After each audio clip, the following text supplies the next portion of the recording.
So you've bought your system, you've worked it all out, you did a pilot, you've launched it, and everything seems to be going well. But is it? I mean, how do you know? Digital signage is a dynamic communications medium, not just that the messages change, the layouts can change, and the type of content can change, but the entire deployment needs to be agile and flexible, able to adapt and change to different needs and as things shift throughout time. I'm here with Debbie DeWitt, Marketing Communications Manager for Visix. Hi, Debbie. Hi, Derek. Thanks for having me. Thank you for being on, and thank you, all of you, for listening.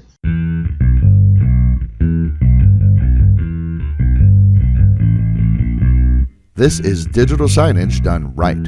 Whether you're new to digital signage or a seasoned pro, this podcast gives you practical advice about systems, communications, and content to better engage your audience. I'm Derek DeWitt, Communications Specialist for Visix. Welcome to Digital Signage Done Right. Right? You spent all this time and money, you got it up and going. And things are going well. I mean, that first month is great. And then how do you sort of maintain momentum? How do you keep it going? How do you keep running the race? Well, you're right, Derek. It's a dynamic system in every sense. And it's not just about the content, like you said, or even the hardware or expanding screen with more screens, things like that. It's really about people on both sides of the system. So the people who are driving it and the people who are looking at it. Mm-hmm. So it's really just about constantly updating and improving. I mean, continuous improvement's been, in our organizational cultures for a very long time now. And that's always true with communications as well. So there are just a few things to do. When I was thinking about this topic, the very first one that just seemed obvious to me is keep it simple. That may sound trite, but basically it just means you need to make things as easy as possible for the people who are managing the system. If you don't make it easy, they're not going to want to do it. They're not going to enjoy doing it. And that loses your excitement, your motivation. And obviously that if the people who are putting the things on your screens aren't motivated, your audience is going to notice that. Well, yeah, workflows, right? I mean, if it takes 15 steps to do something, schedule a message, create and schedule a message, people will perhaps well-intentioned, they'll say, oh yeah, I'll get to that, and then they just won't. Yeah, I mean, we all know, like, the best way to alienate any employee is to make their job boring. If you make it boring. Or too hard, exactly. So, I mean, some of the things that you can do is to not only make it easy, but also kind of, I'll say idiot-proof it, but take mistakes out of the process. Right. Is use things like templates so that people can put a message up very quickly. They don't have to worry about referencing design guides, things like that if they don't need to. So you make it very quick, very easy for them. And it also makes them feel like it's less repetitive. If you have to do something 15 steps, 15 times, that feels more repetitive than I throw up one message template a day. Right. It takes me honestly 30 seconds. Exactly. Right. Exactly. Right. You can actually publish policies. I talked about referencing a design guide earlier. Well, if you have that, don't expect people to just know it or learn it once. You want to publish those, sort of guidelines or any simple instructions. Certainly put links out there to, like, if you're using a software package like ours, we have online help. We have a training, a learning management system online. Provide links to resources that people can easily reference very quickly. And also, I mean, training is constant. Training needs to be constant. If you're updating your software, you're going to be getting new features. You're going to want to train on that, but also maybe design training, just a refresher training, or even going over those brand guidelines. And then it doesn't have to be a 3-day course. It can be a 1 hour. Do it over lunch. Make it exciting. Right, like a lunch and learn, or honestly, you can just create, short videos. I mean, there's this idea in education that there are different learning styles. Some people are visual, some people are auditory.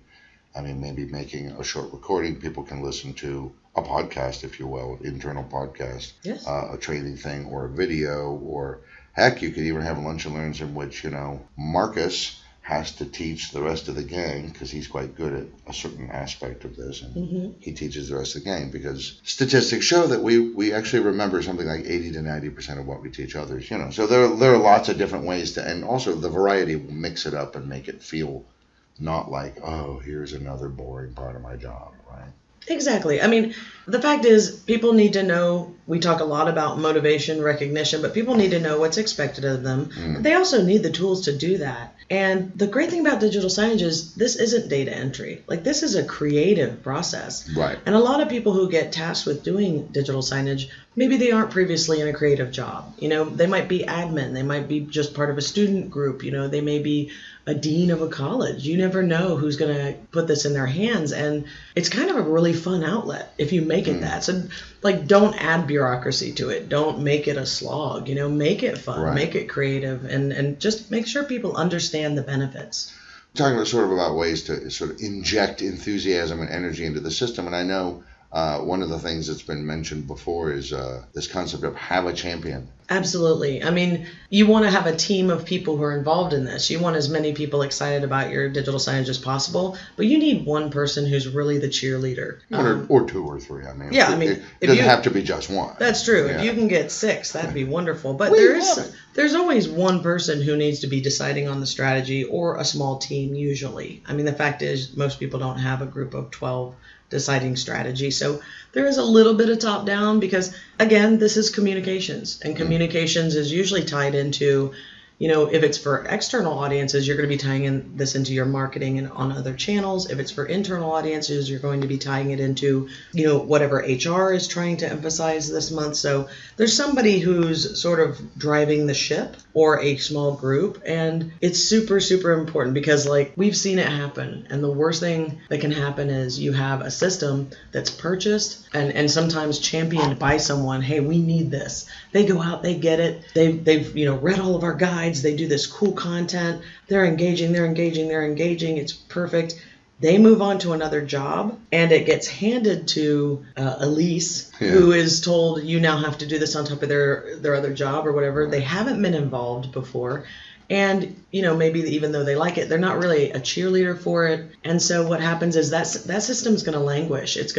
There'll be fewer messages. They'll be less creative. Yeah. People will stop looking at your screens. It may sound like a funny parallel, but it reminds me of cooking. I watch a lot of cooking shows and food-oriented shows. Love Top Chef. Right, love Top Chef and all that. You can tell kind of when someone's just going through the motions and doing the technical things they're supposed to do, because you won't, if you really, really care about it, you'll not only make small adjustments and tweaks as you go through the process of creating whatever you're creating, in this case, digital signage, messages, campaigns, and so on, but you'll catch small errors, you'll make fewer errors. I mean, this is individual engagement. That's what I mean is a champion or champions, they think strategically, not just I need to do a message a day, not tactically. Right. How do I get to 5 o'clock so I can go home? Exactly. And in a lot of instances, there is just one person who's in charge of the digital signage system. So people are saying, well, they're the champion, or what else do they need to do? The fact is, they still need to be, as I say, I kind of go back and forth between champion and cheerleader, because they still need to promote that system, because one person can't come up with every single thing that needs to go on that screen and make it fresh and interesting. So right. Crowdsource. Exactly. You're crowdsourcing your content, even if it's one person. Quite frankly, they need to go out there and assemble people from various departments to either contribute content directly or at least give them ideas. And also promoting the digital signage internally, especially if it's internal communications for employees, surveying those employees, running contests. Do you like these? What do you want to see on these screens? Again, keeping up the audience engagement, keeping up audience excitement about what's on those screens. I understand that this does happen a lot, where a year, 2 years, 3 years in to using a digital signage system, suddenly somebody has it as their responsibility, or the staff gets cut back, or what have you. As an organization, I'm a manager. How can I get someone who, there is nobody else? You have to do this, Marcus. You have to do this. There's no one else to do it. But I can tell that you kind of don't care. How can I get them enthusiastic about it? Well, hopefully you've had past successes and you've got really rockin' digital signage you can show them, and they're familiar with it, and they're like, that's very cool. Yeah. I mean, the fact is most people are creative. There's a very, very small subset out there that are like, I am not interested in this at all. But there are people who are creative but either don't know it or don't want to say it because they're shy or whatever. They had a oppressive childhood, or I don't know, whatever reason. There are people who will resist that. How do I unlock that? Well, I would potential. say if someone is absolutely against being creative, don't give them your digital signage to manage. That's kind of right. Yeah, don't just one. push it down the ladder to the next rung. Exactly. Yeah. I think there are two levels of things we're talking about. Number one is giving any employee more work. You have to motivate them and reward them for that. But for the digital signage system, I think that basically if you bought it, I hope you understand why you bought it and what the benefits and the possibilities are. You need to make sure that gets passed on to them.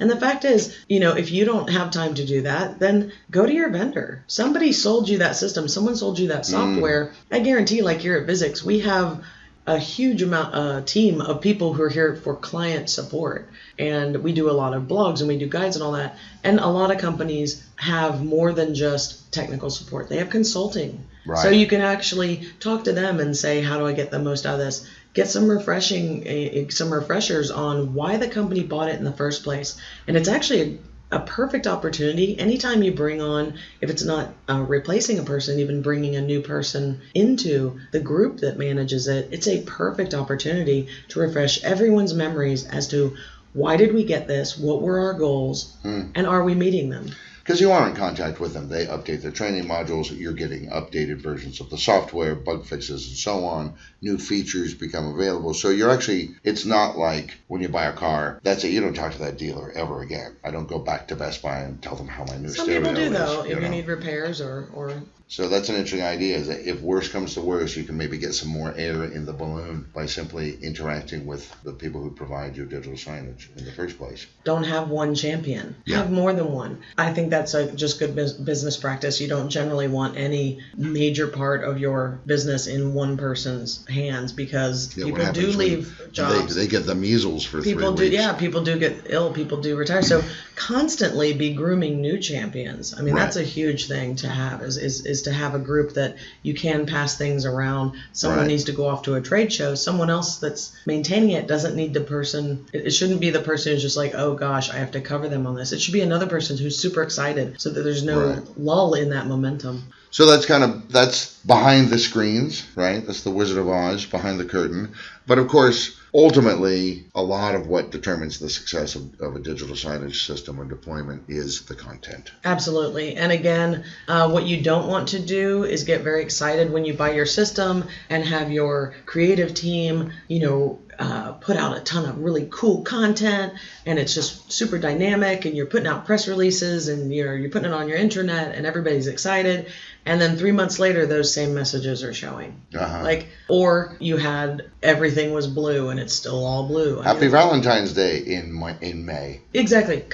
We say it all the time. Content is king. But the fact is, it's just that simple. If your content looks bad, you're going to lose your audience. Or out of date. Yeah, bad or boring. No one's going to look at your screen. So I'm not going to go into this really deeply because we have a lot of other podcasts that go into design tips and content ideas and things that can help you to keep your screens fresh. But just a few little tips in terms of momentum. You want to keep changing your look, and there's some very simple things you can do. One of them within certain broad parameters. I mean, you've got brand standards and things like this probably to deal with. Absolutely.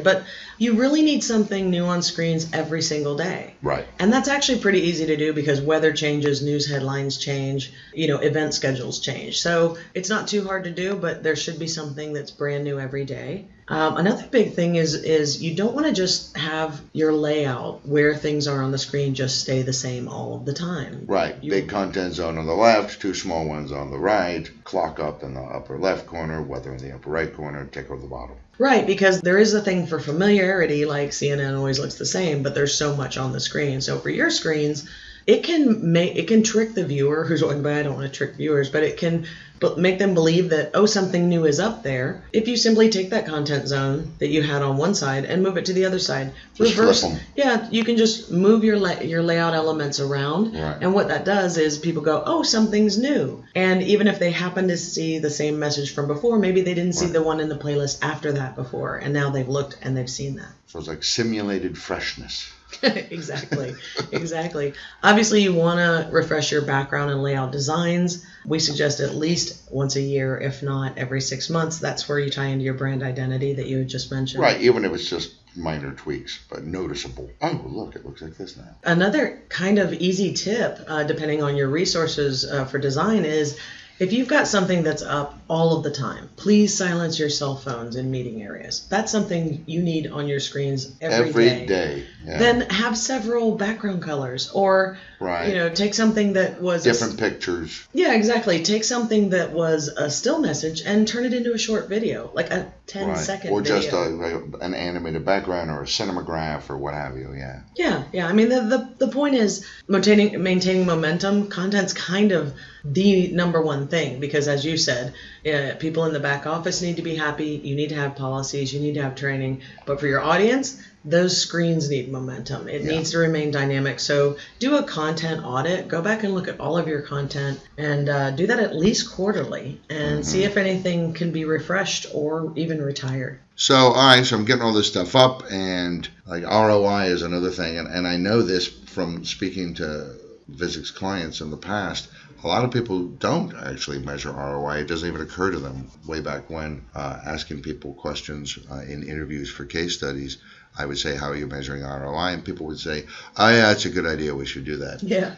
And I'm not mocking those people, but you got to know if things are working. Yeah, well, that's the thing. It hadn't been asked. No one had thought about it. Right. It's kind of like when you used to print a newsletter and mail it out, there was no ROI. You might have... Maybe you look at the garbage can. No, but you maybe had a number of people that you mailed to, and that mailing list grew, and that's all you had, but you had no idea how many people read it. When we moved to email newsletters, you now get all these stats of who opened it, Right. If it's video, you can see how long people watched it, that kind of thing. So It just wasn't thought of, and as technology has allowed more and more to happen on screens and also in the back-end reporting, ROI is now possible, and it's actually really critical because it's just part of the motivation that we talk about all the time. If you can't see progress against a goal, it's a task. A task is, I do this. A task, and that's the end of into it. the void. Yeah. I did it. What happens? I don't know. Yeah, that's the end of it. I completed the task. Mm-hmm. Instead of thinking that way, we're thinking strategically, because this is communications. Mm-hmm. And so you want to know, okay, I did this thing. What was the reaction? And so, right. Again, and context. You need a little context, too. I mean, the old-fashioned management style is, do it because I told you. Do it because it's one of your job duties. But actually giving people, I think, the wider view that everybody who's involved with the digital signage system, the wider the view they have, the better the deployment. Yeah, absolutely. So, I mean, we talk about measuring ROI a lot, and there are a lot of different ways you can do that. The main thing is that pretty much every single message you put up, maybe not an event schedule, but any message, any communication you're putting out needs to have a call to action and ask people to do something. As far as maintaining momentum, this goes kind of back into the content is king. When you're looking at that content on it, go back and look at what was successful. If you're putting calls to action in there, how many people visited a web page versus scanned a QR tag or brought in a coupon code to the cafe? Were there ROI triggers that worked better than others? Or is it a logistics thing of, it's just easier to track web page landings because I have Google Analytics. I can't really track this other thing we tried, or you know what I mean? You can basically, again, it's just continuous improvement, continuous monitoring of your ROI methods. And that's all the way back to planning. Are people planning for ROI before they ever design something? Which kind of triggers are working the best? And now let's adjust as we go forward. And that's something that you need to do all the time. Right. I mean, I kind of keep thinking, I always kind of think that the ultimate ROI technology, which I don't think exists or not in any kind of scalable form, is if the screens could just measure how many times eyeballs looked at them. And maybe that'll happen in the future, but for right now... Maybe when we get to Minority Report, they will know not only how many, but who each of them were. Right. Oh, Joe loves purple backgrounds. Yeah, and the other thing is all of this stuff is changing. I mean, this stuff changes all the time. I know that there are some clients who, they buy the product and they kind of deal with it almost like you're an electronic store or something, and they never really contact you again, and they don't update their software. New features get put in there. Things change. You have to keep on top of this, right?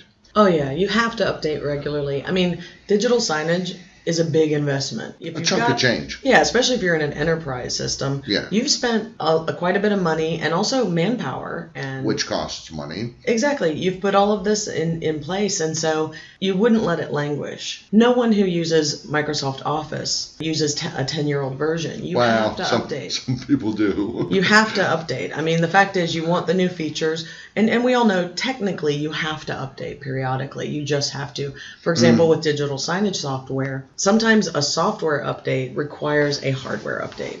Right at this point, if someone was starting to develop a new software, they probably wouldn't even test it on like Windows 7. They just why would you? Or that might be the oldest, but you're certainly not going back to 95 or something, or XP. Yeah. And so you have to constantly keep everything up to date. This is part of maintaining momentum, because physically, your system needs to work well. You're going to start seeing issues if you don't keep everything up to date. But more importantly, on the CMS side, why wouldn't you want to? I mean, it's fantastic. You get all new features. Probably your workflows are going to get improved. I mean, that's certainly bug fixes are going to be taken care of, which is just a constant thing. But yeah, you're just going to want to have your system be stable. And that's another thing that ties into motivating the team that's running it. You've been using this software, you've got it down, you've got your call to action, it's all a workflow, you're fine with it.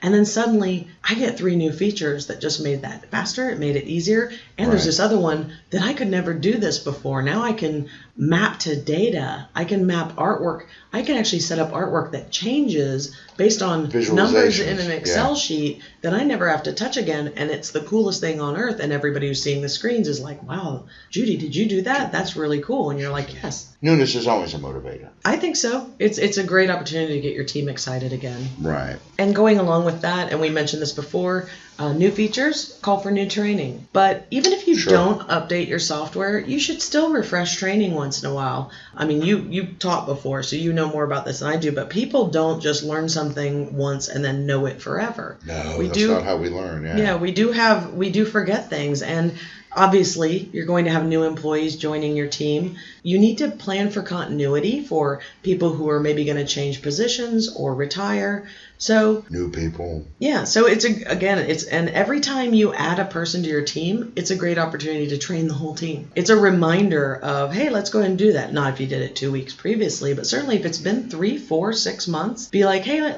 we're going to just do a quick refresher on our brand guidelines, on the basic things. And then new features, new software features, if those come along, you're going to need to learn those new workflows.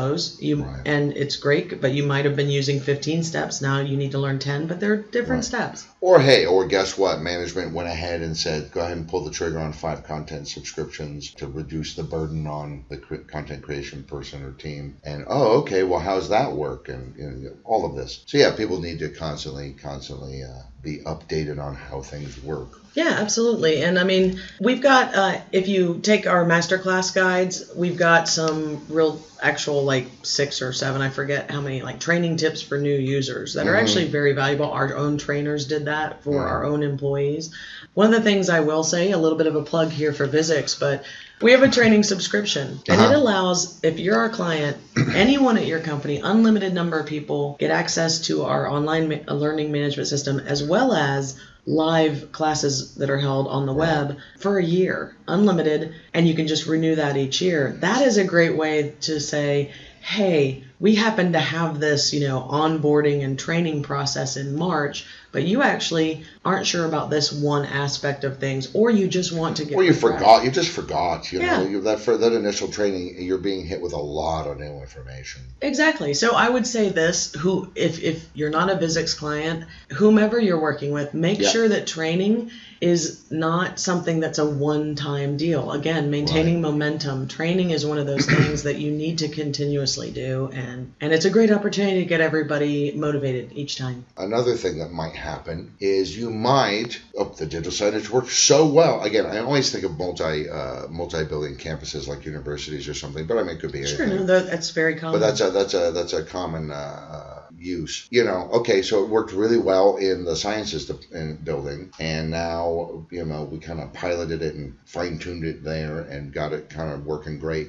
And now people in the physical education department say, we want that too. So often these systems are going to expand and get bigger, and that has a whole new series of things. Wow, how do we handle now? We've got to integrate into other buildings or maybe other cities, or the whole thing might get bigger. Absolutely. I mean, system expansion is very common because most people don't want to get 100 players with the first purchase. They're going to get 20. How do I know this will work? And actually, you mentioned college campuses. It is very common for the College of Business to run it, and then the liberal arts college sees it and goes, I want that. Can we get a site license? That kind of thing. So it depends. I mean, sometimes you can have a global system in offices around the world or campuses around the world that one person manages with cloud technology and that kind of thing. But even if that's the case, I mean, obviously, if there are going to be people in each location managing it, you need to do all the things we've talked about. Train them, motivate them, get them up to date on design, but also keep that content momentum going with them. But also, even if you have one person or perhaps headquarters has a team that manages for everywhere, you still need to reach out to any location you're putting it, because you need localized communications in addition to whatever HQ is putting out. You really want to find out. It's going to be very different what people in Florida, a Florida office care about versus your Hong Kong office. Yeah, it's different. It's not just different weather. It's different. Happy Chinese New Year in Austin. Yeah, it's different culturally. It's different. Just different on the ground in terms of what it might even be that one is a headquarters, but the other's an IT hub. Right. So they're not going to care about specialized locations. Right. Yeah. So you're getting a lot more of that. So I would say for expansions, again, it's about training. It's about continuing to engage with anybody who's managing your system. Don't forget about the people who are remote. Include them in any kind of motivational activities or training you do. But the other thing we see is that expansion doesn't have to be physical. Sometimes people want to simply enhance or expand through services. You mentioned earlier subscriptions. That is something that when you're doing that content audit, you want more. You're like, we are not getting something. And I can't possibly make any more. Right. I'm out of time. Yeah, we're not getting, we need to put more on our screens more frequently, and it needs to be current, but I am one person, or, that may be the situation. So you might look at expanding sort of your input there in terms of getting content subscriptions. You can also look at getting custom creative, that whole idea of changing your layouts, changing your look.